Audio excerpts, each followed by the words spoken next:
cara, então não para aqui.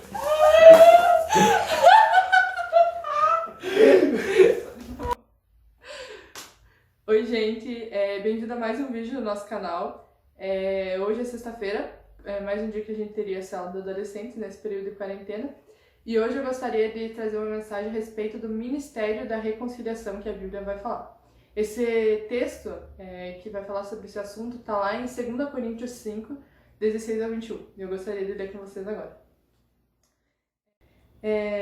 Ora, tudo isso provém de Deus, que nos reconciliou consigo mesmo por meio de Cristo, e nos deu o ministério da reconciliação, a saber que Deus estava em Cristo reconciliando o mundo, não levando em conta o pecado dos seres humanos e nos confiando a palavra da reconciliação. Portanto, somos embaixadores em nome de Cristo, como se Deus exortasse por meio de nós. Em nome de Cristo, pois, pedimos que vocês se reconciliem com Deus. Aquele que não conheceu o pecado, Deus o fez pecado por nós, para que nele fôssemos feitos justiça de Deus. Eu acho muito interessante que esse texto ele vai retratar como Deus ele reconcilia o mundo consigo mesmo por meio de Jesus. Jesus ele era o Cordeiro Santo e puro que veio nesse mundo e permaneceu puro. E ele carregou o castigo que era para ser nosso. Ele carrega esse castigo por nós e paga a dívida com Deus por nós. Que ele vai tratar essa palavra reconciliação, ela significa restabelecer um relacionamento que um dia foi perdido, uma relação. E nós, de certa forma, quando o pecado entra no mundo, nós perdemos a nossa relação com Deus. Então, quando Jesus vem, ele nos reconcilia e nós podemos se relacionar com Deus de novo. Lá em Gênesis, no começo, vai retratar Deus criando o ser humano, né? Criando o mundo, na verdade, e o ser humano. E desde o princípio, o objetivo de Deus era que o ser humano tivesse um relacionamento de intimidade com Deus. Que o ser humano vivesse em comunhão com Deus, andasse lado a lado com Deus. Porém, quando Adão e Eva e o pecado entra, o ser humano vai tornando cada vez mais mal e se corrompendo cada vez mais. Isso vai nos afastando de Deus, de certa forma.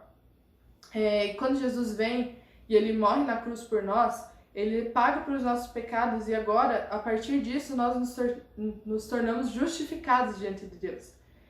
Isso significa que nós já não carregamos uma culpa conosco porque Jesus pagou por ela. Então, quando a gente chega até Deus para ter um relacionamento de intimidade com Deus, Deus olha para a nossa vida. Aqueles que reconhecem aquilo que Jesus fez e que reconhecem, que seguem agora Jesus, Deus olha para nós e já não nos vê mais pecadores. Ele vê Jesus em nós e aquilo que Jesus fez, isso agrada a Deus, porque agora nós somos justificados e perdoados por conta de Jesus, pelo que ele fez. Então, esse relacionamento ele é restabelecido. Nós podemos nos chegar puros novamente diante de Deus. E algo que eu acho interessante é que quando a Bíblia retrata a morte de Jesus, vai dizer que o véu se rasgou. O véu era no templo como um símbolo que separava o lugar santíssimo e onde as pessoas podiam ficar. Então acho que só o sacerdote podia entrar nesse lugar. E agora não é mais isso, o véu se rasgou, nós temos livre acesso a Deus e nós podemos viver em comunhão com Deus. Então a relação de Deus com o homem é restabelecida e agora nós podemos buscá-lo novamente face a face por meio daquilo que Jesus fez. E duas coisas que eu acho interessante nesse texto que Paulo vai retratar. A primeira delas é que ele vai encorajar as pessoas a se reconciliarem com Deus. E talvez seja isso nesse momento na tua vida. Que talvez Deus está trabalhando, que você está sentindo no seu coração. Que você precisa se reconciliar com Deus. Talvez alguém que já conheceu a Deus, ou que não conhece Deus ainda, mas tem sentido isso no coração. E tem sentido que precisa se aproximar de Deus e se reconciliar com Ele. E Paulo vai encorajar isso. E por meio de Jesus nós podemos nos reconciliar com Deus. E se você é essa pessoa, eu queria te encorajar a ler mais a palavra, a buscar mais isso, se aproximar de pessoas cristãs que estão ao teu redor para te ensinar. E também gostaria que você lesse Isaías 53. Esse texto é muito legal e ele vai demonstrar um pouco sobre o que é o sacrifício de Jesus e o que ele realmente significa, de forma um pouco mais aprofundada.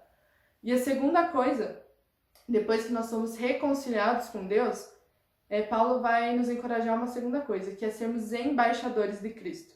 E o que isso significa, né? A primeira vez que eu li esse texto, eu fui pesquisar um pouco sobre o que é o dever do embaixador.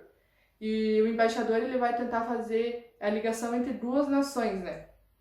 E algo que é interessante é que a gente pode retratar isso como o reino de Deus e nós como embaixadores aqui na Terra. Então eu queria destacar alguns pontos sobre sermos embaixadores. O primeiro deles é que nós devemos construir pontes entre o céu e a terra. Nós devemos estar conectados com o céu de forma que ele seja visto aqui na terra. O segundo ponto é que a gente é representante do rei. A gente é o reflexo desse rei. Então a gente vai ser, deve refletir a moral, os valores desse rei, desse reino, quem ele é. Então isso deve ser um reflexo através da nossa vida. Ou seja, nós devemos refletir quem Deus é para as pessoas aqui na terra. Terceiro ponto é que a gente possui uma missão, e nesse caso é reconciliar o mundo com Deus. E terceiro é que a gente tem uma mensagem a anunciar. Então Deus ele vai fazer um clamor ao mundo através das nossas vidas. Ele vai usar nós, filhos dele, reconciliados, para fazer um clamor ao mundo. Então aqueles que um dia foram reconciliados com Deus, agora anunciam essa mensagem da reconciliação. E esse é o desejo de Deus.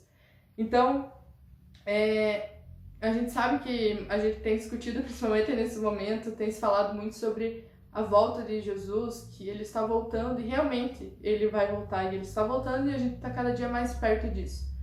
E só que ele não voltou ainda. Jesus não voltou ainda e nós ainda estamos nessa terra. Então se a gente ainda está aqui é porque a gente ainda tem uma missão para cumprir, algo que Deus deseja de nós nesse mundo. E eu vejo que muitas vezes a gente se encontra de braços cruzados. A gente esquece que a gente serve um Deus e que a gente tem uma missão para cumprir. A gente tem pessoas ao nosso redor que precisam se reconciliar com Deus. E a gente cruza os braços, a gente é desencorajado a cumprir essa missão e a viver por essa missão. E algo que eu acho interessante é a carta de 2 Timóteo, onde Paulo vai falar com ele. E é um momento em que Paulo havia sido preso, muitas pessoas haviam abandonado Paulo, se envergonhado dele, se envergonhado da mensagem. E Paulo vai encorajar Timóteo a permanecer na santa vocação dele, no dom que Deus deu para ele, não tendo espírito de covardia, mas encorajando ele a continuar com a missão que Deus deu para ele nessa terra, aquilo que Timóteo deveria fazer e que ele deveria permanecer como um bom soldado que está preocupado em agradar o seu Senhor e não focado nesse mundo, mas alguém que está focado na eternidade. E o que eu acho interessante é que Paulo vai falar bem no final dessa carta que ele estava no final da sua vida ali e que ele combateu o bom combate e agora ele estava pronto para encontrar com o Senhor dele, que ele guardou a fé, ele cumpriu a missão dele. Sabe, que a gente possa realmente ser como Paulo, ter uma visão de eternidade. Muitas vezes a gente está focado apenas com as coisas que acontecem aqui nessa terra, essas coisas que são passageiras. A gente se preocupa tanto com o amanhã, com o trabalho, com os nossos estudos, se preocupa tanto com coisas daqui, e tá certo, a gente precisa se preocupar com todas essas coisas. Mas Deus quer que a gente olhe além, Ele quer que a gente olhe para Jesus, Ele quer que a gente olhe para a eternidade, para o reino dele. Que a gente possa ser pessoas que têm os olhos fitos na eternidade e na missão que Deus tem nessa terra. Para que a gente, como Paulo, quando estiver no final da nossa vida, a gente olhe para trás e fale que combateu o bom combate, permaneceu na fé, cumpriu aquilo que Deus gostaria para nós, a nossa missão. Então, sabe, é tempo de a gente pensar qual é a nossa missão. O que nós precisamos fazer? De que forma eu posso impactar as pessoas que estão ao meu redor, os lugares onde eu frequento? Sabe, como eu posso levar esse ministério da reconciliação onde eu estou? Também, o que eu posso entregar para Deus, os meus dons, os meus talentos, que Ele possa usar a minha vida, sabe? Apenas dons e talentos fazem barulho, apenas barulho, não vão impactar nada. Mas quando a gente entrega isso diante de Deus e está disposto a servir a Deus com isso, então Deus usa as nossas vidas através do Espírito Santo dele e nós glorificamos a Deus a partir disso, sabe? Que a gente possa entregar aquilo que nós temos de melhor diante de Deus nas mãos dele para ele usar e ser glorificado através disso, para que o mundo possa ver quem Deus é através da nossa vida. E um terceiro ponto que eu acho importante é para onde Deus está querendo nos levar. Muitas vezes a gente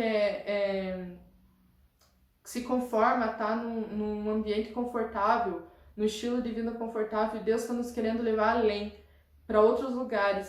Que você possa realmente nesse tempo pensar nisso, nos lugares em que você está, o que você tem que você pode oferecer a Deus e talvez para onde Deus está querendo te levar, para que lugares. Que você possa refletir isso, buscar buscar em Deus tudo isso para cumprir a missão que Ele tem para nossa vida. Sabe, Deus poderia fazer o que Ele quisesse, da forma que Ele quisesse. E Ele poderia reconciliar o mundo do jeito que Ele quisesse. Talvez com anjos vindo pregar seria muito mais convincente para as pessoas. Elas talvez creriam muito mais rápido. Mas Ele escolheu eu e você, aqueles que somos filhos dEle, aqueles que foram reconciliados com Ele para essa missão. Sabe, que a gente possa cumprir com o desejo de Deus e a gente possa realmente ser fiel até o fim a essa missão e a esse combate.